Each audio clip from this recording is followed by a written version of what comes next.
So the Salem Police Department is continuing its investigation into Karissa and William Fretwell, and that they have gone missing from Salem.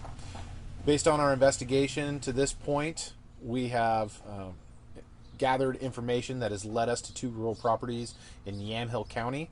We're working closely with the Yamhill County Sheriff's Office and Yamhill County Search and Rescue to locate William and Karissa, and or evidence that will lead us to William and Karissa.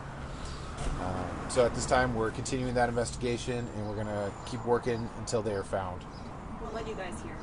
I really can't comment on the details of that. That's part of the investigation. So at this time, I can't reveal that. Was that information just developed today, though? It's been ongoing, and so different parts of the investigation at different times have developed leads that have brought us to this. So nothing immediate. It's been throughout the entire time. Without giving specifics on addresses or names of properties, can you just describe what kinds of properties you're looking at? I believe one is a private property, and then the other is, I'm not really sure, it might be more of an agricultural area. Before when we talked to you about the case, you weren't sure if there was a custody issue involved in the disappearance. Can you comment on that now? I still can't comment on if there's a custody issue or not. I can't say that Karissa has sole custody of William. They do reside together in West Salem. Karissa is employed, and at different times she's been a student at Chemeketa Community College. Can you say who reported her missing in the first place, or? Close family member. I don't know if it's exactly who that family member is. She's been missing just over a week, correct? Last she was seen was on the 13th of May. She was reported missing on the 17th of May.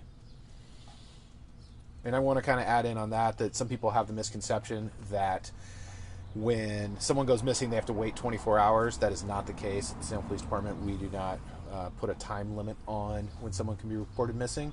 But sometimes it takes a little bit for people's habits to become odd or different or change, so that other friends or family member don't kind of put two and two together that someone is gone. So missing work, not showing up for appointments, things of that nature. Those all help us in determining whether or not someone's missing, or if they just went on vacation and didn't tell anybody. Don't know specifics on that for this case, but that's just kind of a general way that things go, and we just always want to make sure that people know that there is no time they have to wait before reporting anyone missing. Can you tell us how many agencies are involved? We have had help from primarily from the Yamhill County Sheriff's Office. Oregon State Police has assisted us as well, and then we've had some resources from the FBI as well come in.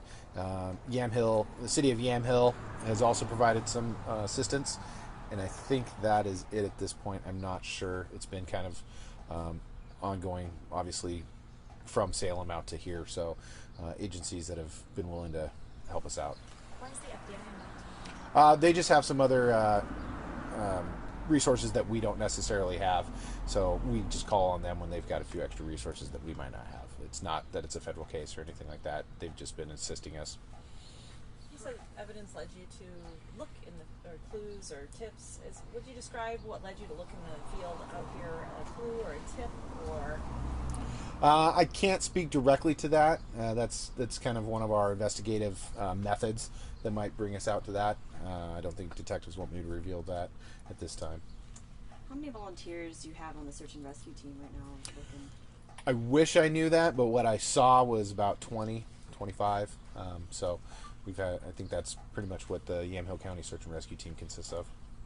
How big of an area are they looking? I believe it's well over a quarter-mile square. So. Does that include the house and the field, or is that just a field? That does not include the house. That's actually the location that we're out here now. And did you say how long they'd been looking in that field? Was it just today? That just started today. Just started today. Mm-hmm. Yeah. A couple hours ago, or? Yeah, I would say yes. I mean, it's been since things just kind of got going. I don't know exactly what time they arrived and when they exactly began that search. Is there any connection between the two properties in Yamhill County? Not that I know of. And the auto body place that's not connected to the investigation is just a place? That's just a staging area for search and rescue. As you can see, there's not a lot of places that we can put 20 or 30 people in their equipment. I'm assuming we could say this field is in rural Yamhill County. Correct. Is it an isolated area? What does this field look tall grass?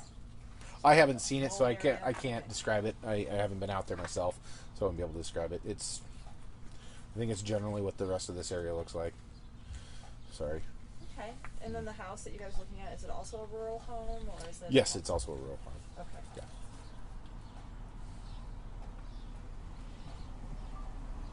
Any other questions?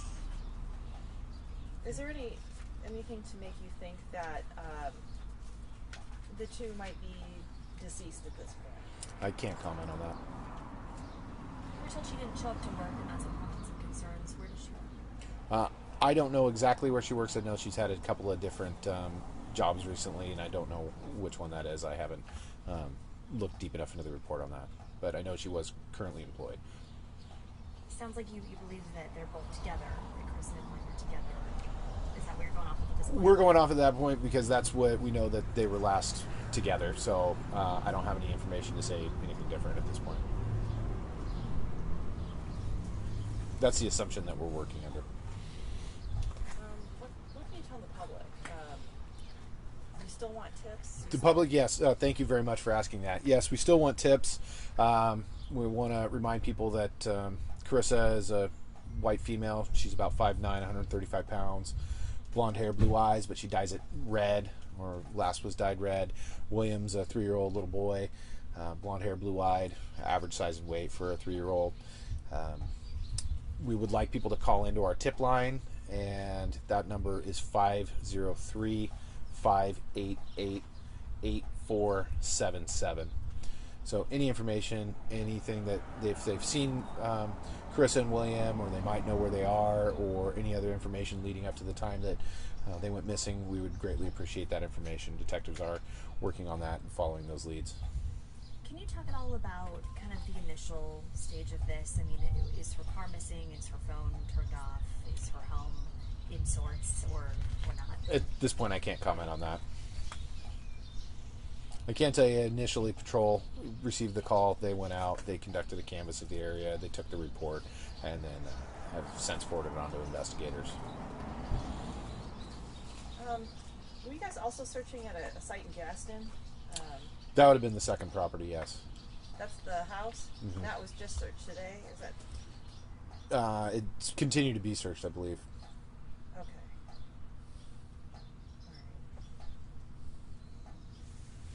So I think that's it for now. I'm hoping to have another release with some more information within the next hour or so.